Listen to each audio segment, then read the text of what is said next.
नमस्कार दोस्तों, मैं अखिलेश मिश्रा आपके अपने एजुकेशनल यूट्यूब चैनल विद्यार्थी तक में स्वागत करता हूं। जय हिंद साथियों, कैसे हैं आप सभी। मैं अखिलेश मिश्रा एक बार फिर से आप सभी साथियों का आपके अपने यूट्यूब चैनल विद्यार्थी तक पे हार्दिक स्वागत करता हूं। साथियों, ये आज से हम लोग अपनी नई क्लास शुरू कर रहे हैं। हालांकि है हिंदी का ही पार्ट। हिंदी की अन्य क्लासें अभी कल तक आप लोगों को दी गई। आज से हिंदी में साथियों हम लोग हिंदी शिक्षा शास्त्र के बारे में बात करेंगे। ये हम लोगों की हिंदी शिक्षा शास्त्र अर्थात हिंदी पेडागोजी की अगर बात करें साथियों, तो ये हम लोगों की आज ये पहली क्लास होगी। आज से हम लोग हिंदी पेडागोजी की बात करेंगे। हिंदी के साथियों लगभग आप लोगों का सिलेबस पूरा समाप्त कर दिया गया है। उसकी प्रॉपर प्लेलिस्ट आप लोगों को आपके अपने यूट्यूब चैनल विद्यार्थी तक पे प्रॉपर प्लेलिस्ट साथियों उसकी बना दी गई है और अपलोड कर दी गई है आपके चैनल पे। जाके वहाँ से आप हिंदी की बिल्कुल अच्छे से विस्तार के साथ थ्योरी की सारी क्लासें आप लोगों को वहाँ से मिल जाएंगी, जिसमें हम लोग UP TET, CTET and super TET के लिए UP TET, CTET and super TET के कंबाइंड सिलेबस को एनालिसिस किया। एनालिसिस करने के बाद साथियों हिंदी के सिलेबस को मैं आप लोगों के जो भी हिंदी का सिलेबस है उसे मैं पूरा करवाने की पूरी कोशिश किया। मैं उम्मीद भी करता हूं कि हमारे द्वारा जितनी भी चीज़ें पढ़ाई गई हैं वो सभी चीज़ें आप लोगों को समझ में भी आएंगी और साथ ही साथ एग्ज़ाम में तो आएंगी ही आएंगी। फिर भी अगर आप लोगों को कोई बीच में डाउट रहेगा तो आप कमेंट बॉक्स में, क्लास के नीचे कमेंट बॉक्स रहता है, कमेंट बॉक्स में जाके आप कमेंट कर सकते हैं कि आप लोगों की क्या समस्या है, क्या नहीं समझ में आ रहा है, क्या आप लोगों का डाउट है। ठीक है, वहाँ कमेंट कर सकते हैं। या तो हमारा टेलीग्राम चैनल है विद्यार्थी तक के नाम से मेरा टेलीग्राम चैनल है, उससे आप जुड़कर भी वहाँ भी आप अपनी साथियों अपने डाउट को आप हमसे शेयर करेंगे। मैं किसी अन्य वीडियो के माध्यम से आपके डाउट को भी दूर करने की पूरी कोशिश करूँगा। आज से साथियों ये हम लोगों की नई क्लास होगी जो कि हिंदी पेडागोजी की होगी। ये आज से आप लोगों को रेगुलर कराई जाएगी। तीनों के सिलेबस को एनालिसिस करने के बाद आप लोगों को ये सभी क्लासें दी जा रही हैं। ठीक साथियों, तो हिंदी पेडागोजी की बात करें साथियों तो इसमें हम लोग सबसे पहले अपने चैप्टर के हिसाब से अगर बात करें तो सबसे पहला चैप्टर होगा हम लोगों का अधिगम और अर्जन। चैप्टर के क्या नाम होगा? अधिगम और अर्जन। अधिगम और अगर अर्जन की हम बात करेंगे साथियों तो ये सबसे पहले हम जानेंगे कि अधिगम क्या होता है। सबसे पहले हम लोगों को जानना है सभी चीज़ें साथियों, आप लोग पॉइंट वाइज पॉइंट सभी चीज़ें आप लोग अपनी प्रॉपर नोटबुक बना लीजिए। उस नोटबुक में आप लोग इसे नोट करिएगा। जैसे जैसे मैं यहाँ पे चीज़ें आप लोगों को बताता हूँ, जो चीज़ें समझने वाली चीज़ें होंगी वो मैं आपको समझाता चलूँगा, और जो चीज़ें साथियों आप लोगों को लिखने वाली होंगी यहाँ मैं बोर्ड पर सारी चीज़ें मैं लिखता जाऊँगा। उस सभी चीज़ों को साथियों आप लोग पॉइंट वाइज पॉइंट बनाते हुए अपनी नोटबुक में नोट करिएगा, जिससे कि आप लोगों को रिवीजन करने में मदद मिले। जिससे कि आप लोगों को रिवीजन करने में क्या मिले साथियों? काफ़ी मदद मिले। ठीक, तो साथियों सबसे पहले अगर हम अधिगम की बात करें तो अधिगम का साथियों तात्पर्य होता है सीखना। अधिगम का मतलब क्या होता है? अधिगम का मतलब होता है साथियों सीखना। अधिगम का साथियों तात्पर्य होता है सीखना। अधिगम का मतलब सीखने से होता है साथियों, सीखने से होता है। और अगर अधिगम के बारे में हम बात करें साथियों तो हम इसके संबंध में एक परिभाषा के तौर पे या एक शब्दावली के तौर पे हम कह सकते हैं कि अनुभव और परिवेश तथा परिस्थितियों के कारण, अनुभव और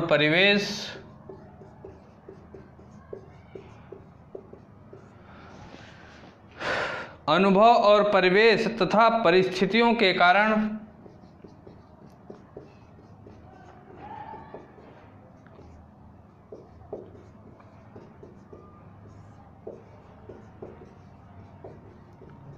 अनुभव और परिवेश तथा परिस्थितियों के कारण व्यक्ति के व्यवहार में होने वाला परिवर्तन, व्यक्ति के व्यवहार में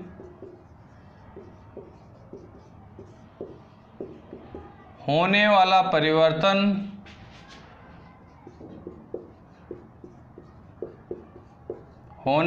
परिवर्तन क्या कहलाता है? होने वाला परिवर्तन साथियों अधिगम कहलाता है।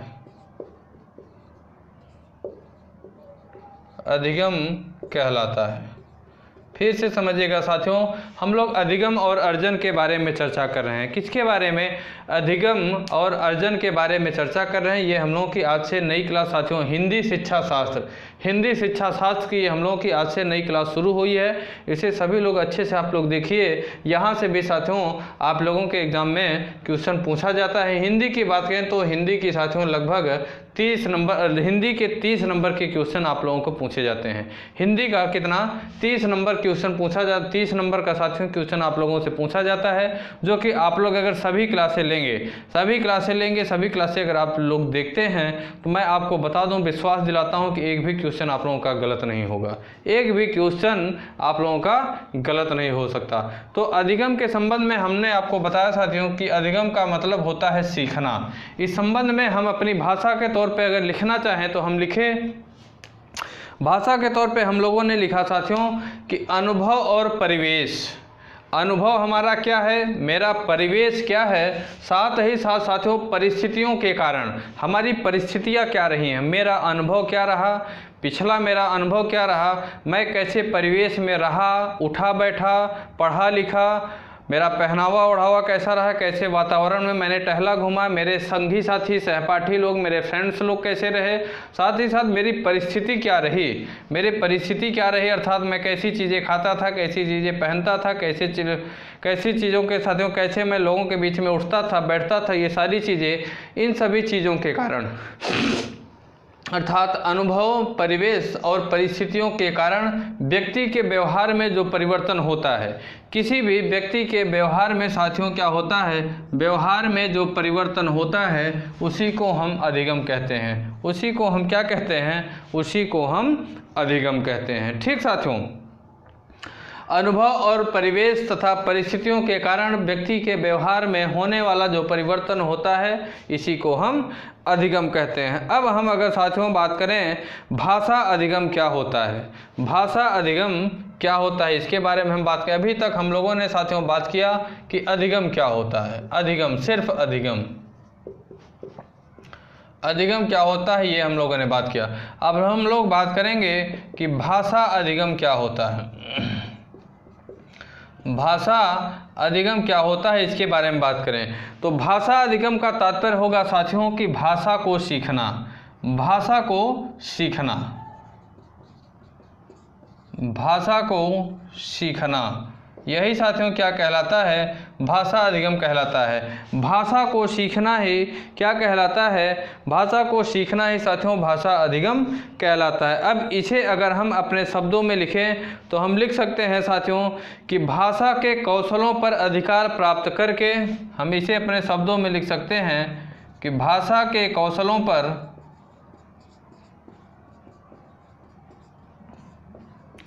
अधिकार प्राप्त करके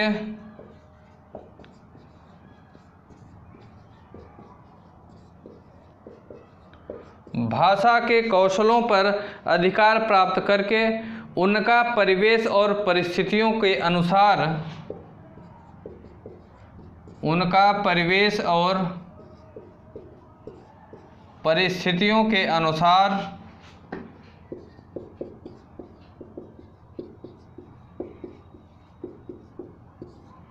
परिस्थितियों के अनुसार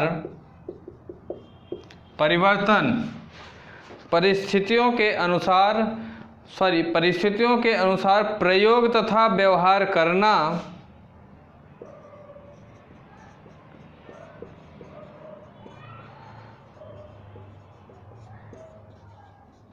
प्रयोग तथा व्यवहार करना क्या कहलाता है साथियों, भाषा अधिगम कहा जा सकता है। भाषा अधिगम कहा जा सकता है।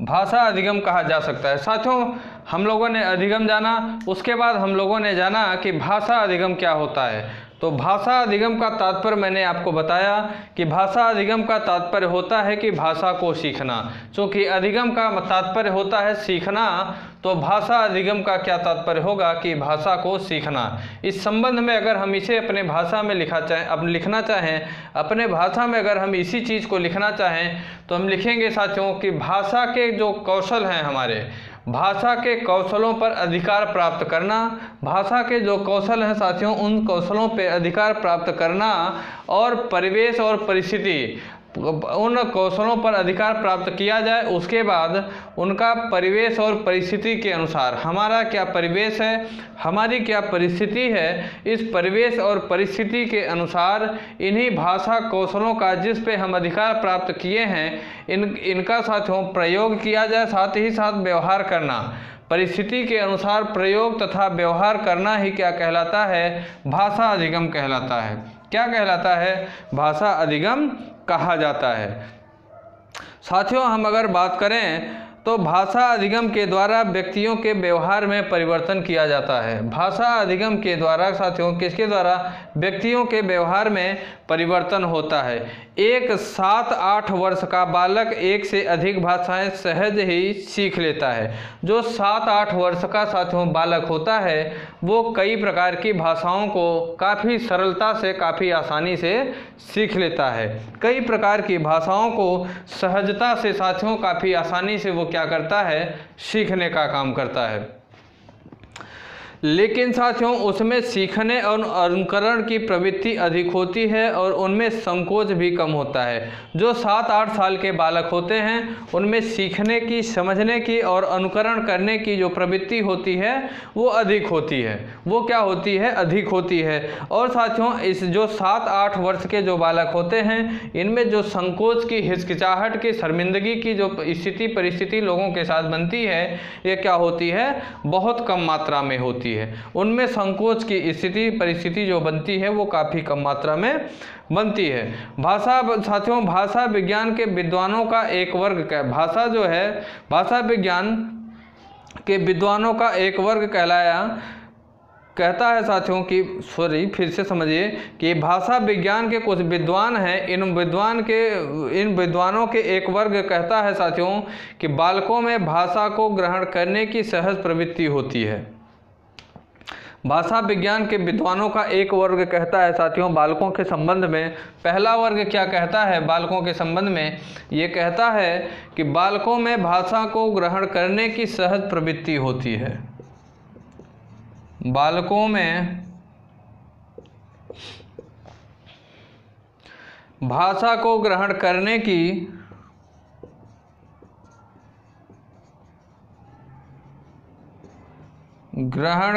की प्रवृत्ति सहज होती है।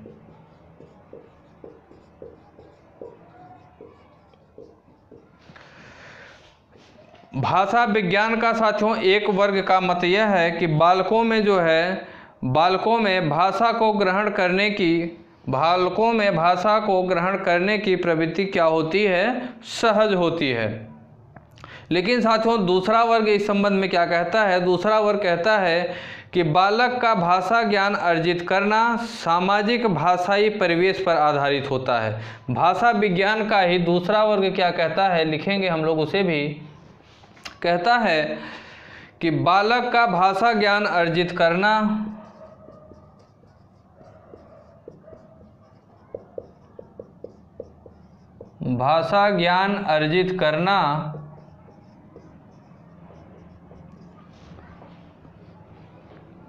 सामाजिक भाषाई परिवेश पर आधारित है। सामाजिक भाषाई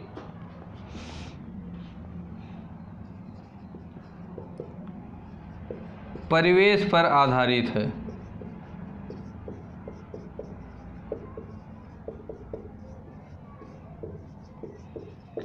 दो वर्गों ने साथियों अपने अपने अलग अलग मतों को दिया। पहला वर्ग साथियों कहता है भाषा अधिगम के संबंध में, भाषा विज्ञान का पहला वर्ग कहता है कि बालकों में भाषा को ग्रहण करने की प्रवृत्ति सहज होती है या सहज प्रवृत्ति होती है। दूसरा वर्ग कह रहा है कि बालक का भाषा ज्ञान अर्जित करना, बालक का जो भाषा ज्ञान होता है उसे अर्जित करना सामाजिक भाषाई परिवेश पर आधारित होता है। मतलब समाज की क्या भाषा है और उसके परिवेश क्या है उस पर क्या करता है, आधारित होता है। ये चीज़ कहा गया।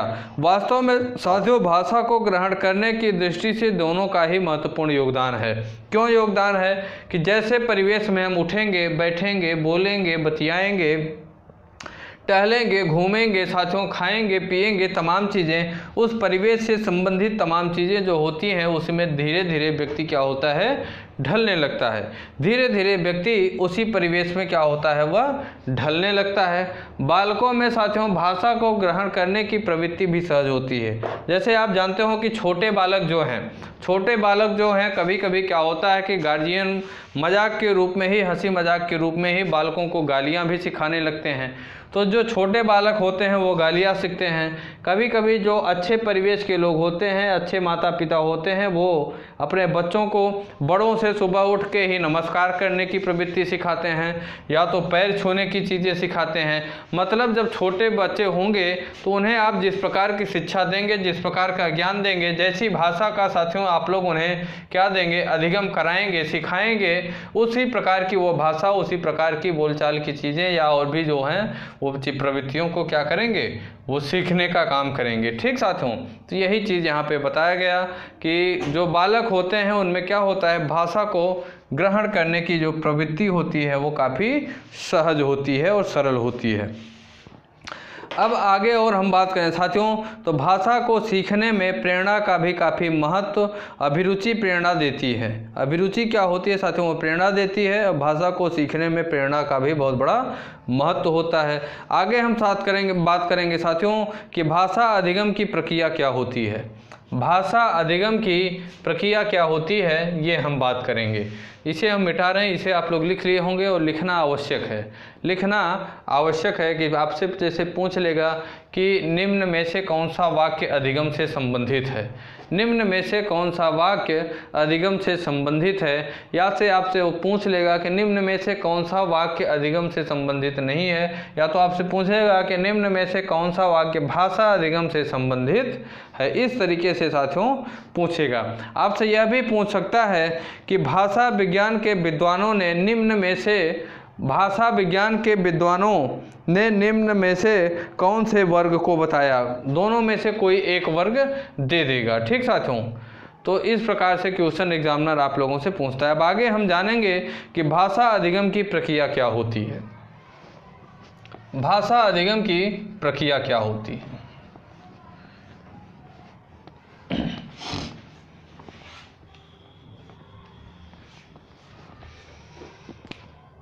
भाषा अधिगम की प्रक्रिया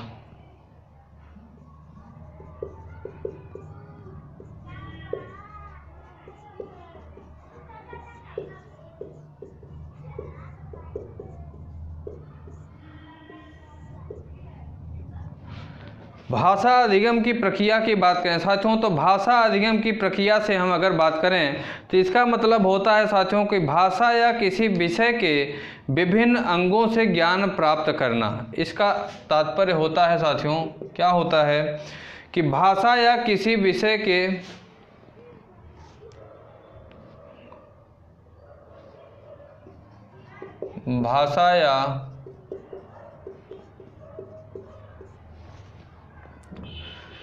किसी विषय के विभिन्न अंगों से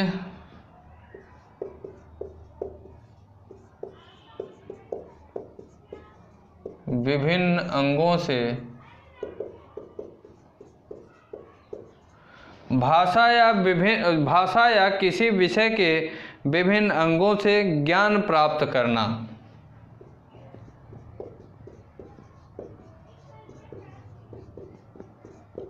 क्या होता है साथियों, यह भाषा अधिगम की प्रक्रिया। भाषा अधिगम की प्रक्रिया के संबंध में कहा गया, इसे अगर हम अपने शब्दों में कहें तो भाषा या किसी विषय के विभिन्न अंग जो होते हैं उन अंगों का साथियों ज्ञान प्राप्त करना, उन अंगों के बारे में जानकारी प्राप्त करना ही क्या कहलाता है, भाषा अधिगम की प्रक्रिया कहलाती है। साथियों अधिगम की प्रक्रिया को प्रेरणा का परिणाम भी कहा जाता है। अधिगम की जो प्रक्रिया होती है इसे प्रेरणा का क्या कहलाता है, परिणाम भी कहा जाता है।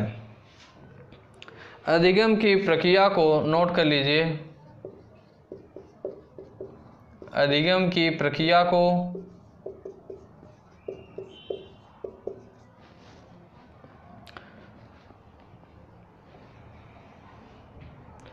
प्रेरणा का परिणाम कहा जाता है।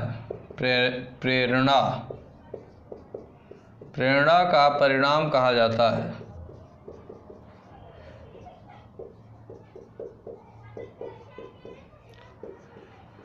अधिगम की प्रक्रिया को प्रेरणा का परिणाम कहा जाता है। और अगर बात करें साथियों तो भाषा अधिगम अनिवार्य रूप से सृजनात्मक प्रक्रिया होती है। जो भाषा का अधिगम होता है, भाषा को सीखने की जो प्रक्रिया होती है, यह कैसी होती है? सृजनात्मक प्रक्रिया होती है। तो हम लिखेंगे कि भाषा अधिगम अनिवार्य रूप से सृजनात्मक प्रक्रिया होती है। भाषा अधिगम अनिवार्य रूप से, ये चीज़ें लिखने वाली चीज़ें नहीं हैं साथियों, ये चीज़ें बस कह देने, बता देने, समझा देने वाली चीज़ें हैं। लेकिन मैं लिख सिर्फ इस वजह से रहा हूँ कि जिससे आप लोग भी लिखें और इसे अगर आप लोगों को सीखना मतलब समझना हो कि ये चीज़ क्या होता है, भाषा अधिगम क्या होता है या इसकी प्रक्रिया क्या होती है। तो अगर आप एक बार पढ़ें, 2 बार पढ़ें, फिर भी भूल जाएँ तो आपको ये सारी चीज़ें क्या हो, पढ़ लेंगे डिटेल में तो आपको ये चीज़ें क्या रहेंगी, याद रहेंगी हमेशा हमेशा के लिए। तो जो भाषा अधिगम होती है यह कैसी होती है साथियों? अनिवार्य रूप से सृजनात्मक प्रक्रिया होती है। सृजनात्मक।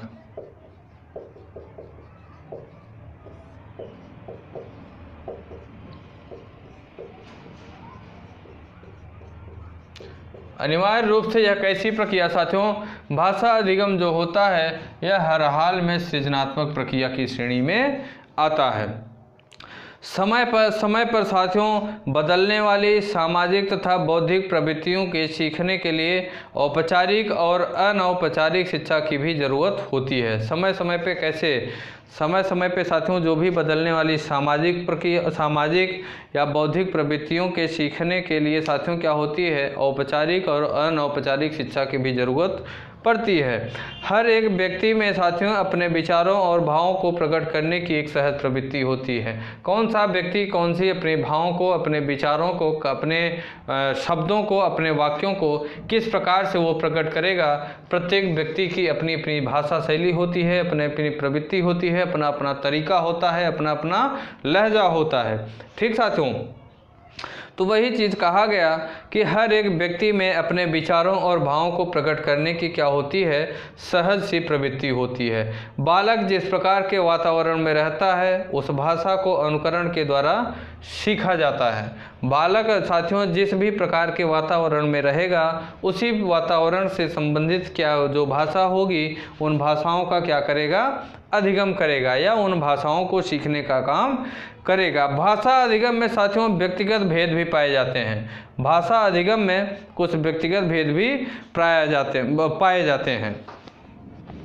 इस संबंध में अगर हम बात करें, साथियों तो भाषा अधिगम में व्यक्तिगत भेद प्रायः बालिकाएं बालकों की अपेक्षा भाषा को बोलने की दृष्टि से जल्दी सीख जाती हैं। कहा गया कि प्रायः यह पाया जाता है, सामान्यतः यह देखा गया है कि बालिकाएं जो होती हैं साथियों वो बालकों की अपेक्षा भाषा को ज़्यादा जल्दी सीखती हैं और ज़्यादा अच्छे से वो बोल पाती हैं, ज़्यादा स्पष्ट वो ही बालिकाएं बोल पाती हैं बालकों की अपेक्षा। बात करें प्रायः ऐसा होता है, 100% श्योर नहीं, प्रायः कहा जा रहा है, सामान्यतः कहा जा रहा है। ठीक, जनरली ऐसा होता है। और साथियों कहा गया कि जो वाक्य वो बोलती हैं उसमें अधिक शब्द भी पाए जाते हैं। जो वाक्य कौन बोलती हैं? जो वाक्य साथियों बालिकाएं बोलती हैं उनमें अधिक शब्द भी पाए जाते हैं। भाषा अधिगम में साथियों प्रायः जो कठिनाइयाँ आती हैं उसे भी हम नोट कर लेते हैं। भाषा अधिगम में प्रायः कुछ कठिनाइयाँ आती हैं। भाषा अधिगम में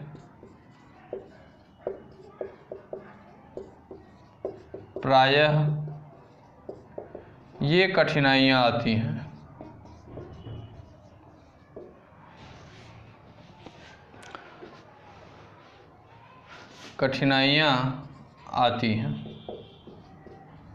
कौन कौन सी कठिनाइयाँ आती हैं साथियों उसे हम लोग देखेंगे कि भाषा अधिगम अर्थात भाषा को सीखने में कौन कौन सी कठिनाइयाँ आती हैं। पहली कठिनाई होती है साथियों को सीखने वाले की पृष्ठभूमि अर्थात वातावरण की कठिनाई। सीखने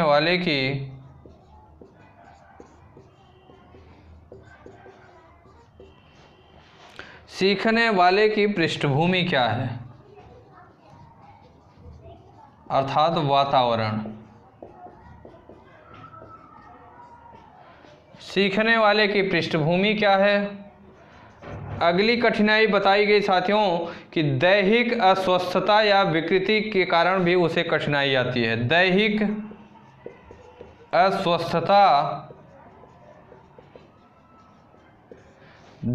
अस्वस्थता या तो फिर विकृति के कारण, विकृत चित्त जब व्यक्ति हो जाता है तो विकृति के कारण भी भाषा सीखने में क्या होती है, भाषा अधिगम में कठिनाई आती है। तीसरा कारण होता है साथियों कि शब्दों के शुद्ध अर्थ का ज्ञान न होना। शब्दों के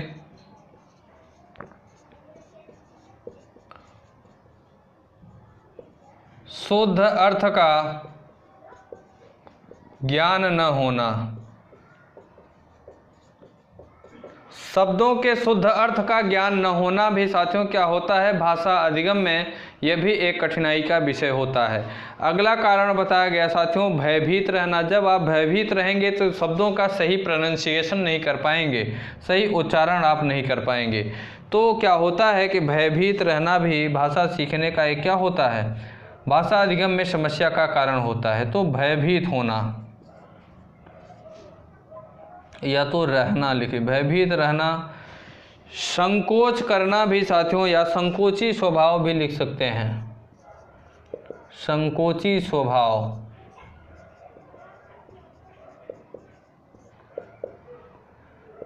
अगला रीजन बताया गया साथियों कि आत्मविश्वास का भी अभाव। जब आपके अंदर आत्मविश्वास नहीं रहेगा तो भी आप भाषा को सही तरीके से आप न सीख पाएंगे और ना ही बोल पाएंगे। तो लिखेंगे यहाँ पे आत्मविश्वास का अभाव।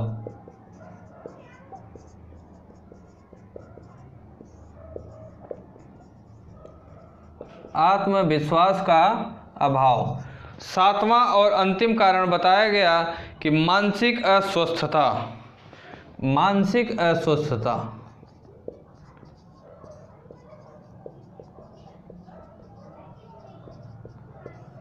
मानसिक अस्वस्थता के कारण भी भाषा को सही तरीके से नहीं सीखा जा सकता। साथियों भाषा अधिगम में कुछ कठिनाइयाँ आती हैं, लगभग 6-7 कठिनाइयों को मैंने यहाँ आप लोगों के सामने लिखा। भाषा अधिगम अर्थात अधिगम का सेंस होता है सीखना। तो भाषा को सीखने में कौन कौन सी कठिनाई आती है इसे मैंने लिखा। देखिए पहली कठिनाई मैंने बताया कि सीखने वाले की जो पृष्ठभूमि है अर्थात वातावरण उसका क्या है साथियों, परिवेश क्या है, यह भी मायने रखता है। सीखने वाले की पृष्ठभूमि क्या है, उसका वातावरण क्या है, यह भी भाषा सीखने में, भाषा अधिगम में क्या होता है, कठिनाई का कारण होता है। जैसे क्या होगा कि आप यहाँ पे आप मान लीजिए कि दिल्ली में रह रहे हैं या तो और कहीं दिल्ली में रह रहे हैं, बिहार में रह रहे हैं या उत्तर प्रदेश में कहीं रह रहे हैं। अगर आपको जो है बंगाल भेज दिया जाए, बंगाल भेज दिया जाए साथियों, पश्चिम बंगाल भेजा जाए तो फिर वहाँ की भाषा सीखने में आप लोगों को क्या लगेगा, कठिनाई महसूस होगी और या तो सीखेंगे तो थोड़ा सा टाइम लगेगा। ये चीज़ें होती हैं। तो आपका एटमॉस्फेयर क्या है, वातावरण क्या है। दूसरी चीज़ बताई गई साथियों कि दैहिक अस्वस्थता व विकृति के कारण, जब आप विकृत चित्त रहेंगे साथियों तो भी भाषा का सही तरीके से अधिगम आप नहीं कर पाएंगे। तीसरा कारण बताया गया कि शब्दों के शुद्ध अर्थ का ज्ञान न होना। जब शब्दों का सही अर्थ क्या होता है, जब इसका भी ज्ञान आप लोगों को नहीं रहेगा तो आप भाषा का अधिगम नहीं कर पाएंगे। चौथा चीज़ बताया गया भयभीत रहना। जब आप डरे सहमे से रहेंगे, भयभीत रहेंगे साथियों तो भी भाषा को सही नहीं सीख पाएंगे। संकोची स्वभाव के होंगे, पांचवा बताया गया कि संकोची के स्वभाव के रहेंगे आप तो भी भाषा को अधिगम करने में आपको समस्या आएगी, भाषा अधिगम में समस्या आएगी, भाषा को सीखने में समस्या। छठवीं चीज़ बताई गई आत्मविश्वास का अभाव होना। जब आत्मविश्वास की कमी रहेगी, जब आपको यह लगेगा साथियों, पहले ही आप मान लेंगे कि अरे ये तो हमें कठिन है, ये चीज़ें हम नहीं सीख पाएंगे, ये हमारे लिए बनी ही नहीं है, ठीक। तो फिर जब आपके अंदर आत्मविश्वास नहीं रहेगा, हमेशा आपके अंदर आत्मविश्वास झलकता रहना चाहिए, आत्मविश्वास की कमी बिल्कुल नहीं होनी चाहिए। आप बेशक न कर पाएँ वो कार्य, लेकिन प्रयास आपको 100% करना चाहिए। तो आत्मविश्वास की कमी रहेगी साथियों तो भी आपको कठिनाई होगी भाषा सीखने में, भाषा अधिगम में। सातवां और अंतिम साथियों समस्या बताई गई कि मानसिक अस्वस्थता। जब आप दिमाग से साथियों स्वस्थ नहीं रहेंगे, मानसिक स्वस्थ आप नहीं रहेंगे साथियों दिमागी रूप से, तो भी आपको भाषा सीखने में क्या होगी, समस्या होगी। भाषा सीखने में साथियों क्रियाशीलता का भी बड़ा महत्व होता है। भाषा सीखने में क्रियाशीलता का भी बड़ा महत्व होता है। बाल्यावस्था में भाषा सीखने की शक्ति जो होती है वो स्वाभाविक सी होती है और विशेष रूप से सक्रिय होती है। बाल्यावस्था में साथियों काफ़ी क्या होती है, भाषा सीखने की जो प्रवृत्ति होती है काफ़ी क्या होती है, काफ़ी सक्रिय रहती है। तीव्र गति से साथियों लोग भाषा को सीखते हैं, भाषा का अर्जन करते हैं। भाषा अधिगम को साथियों आदत निर्माण की प्रक्रिया भी कहा जाता है। इसे आप लोग नोट करिए, एग्जामिनर आपसे छोटा सा माइनर क्वेश्चन पूछेगा कि भाषा अधिगम को किसकी प्रक्रिया कहा जा सकता है, तो इसे आदत निर्माण की भी प्रक्रिया कहते हैं। तो लिखेंगे हम लोग कि भाषा अधिगम को आदत निर्माण की प्रक्रिया भी कह सकते हैं। यहाँ हम लिख रहे हैं भाषा अधिगम को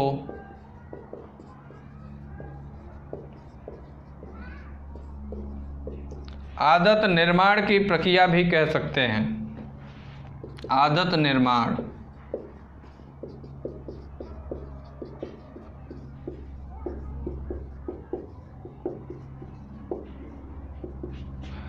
भाषा अधिगम को आदत निर्माण की प्रक्रिया भी कह सकते हैं।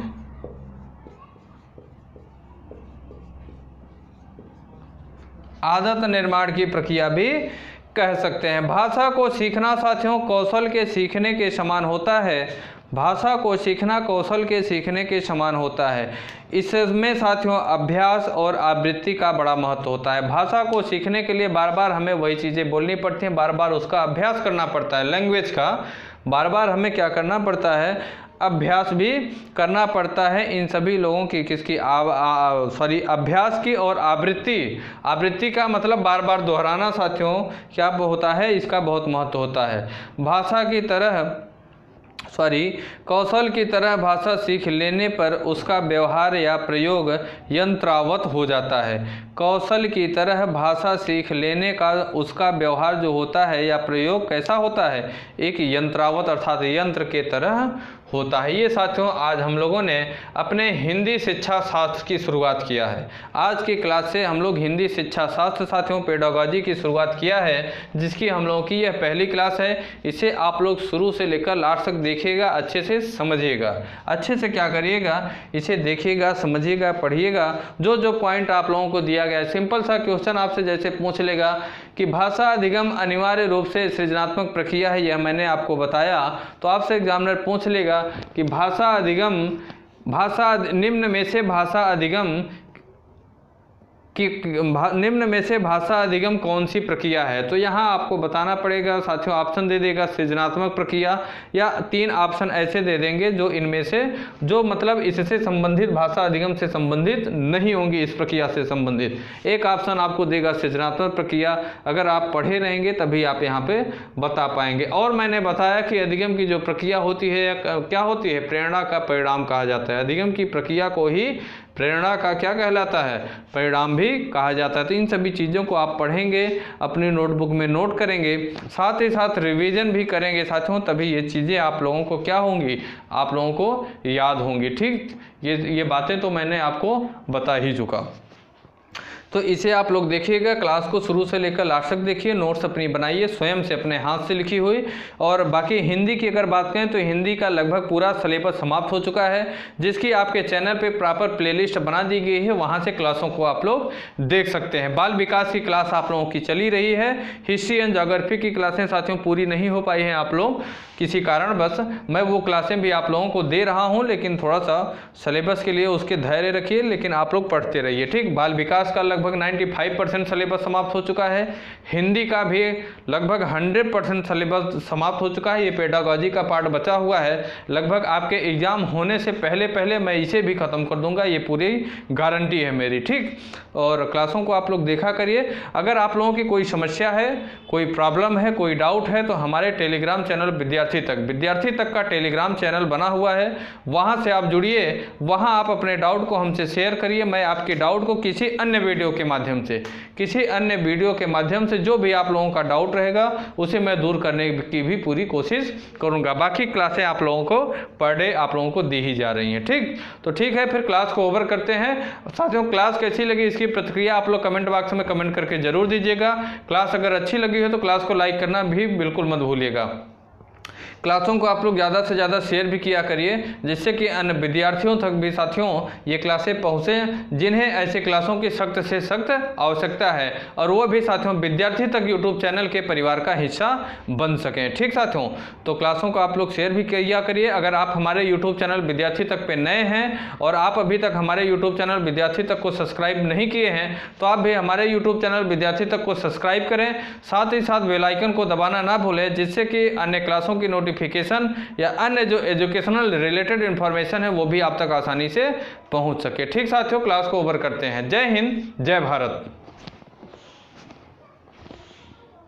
दोस्तों, अगर आप हमारे YouTube चैनल विद्यार्थी तक पे नए हैं तो लाइक करें, सब्सक्राइब करें और बेल आइकन को दबाना ना भूलें। धन्यवाद।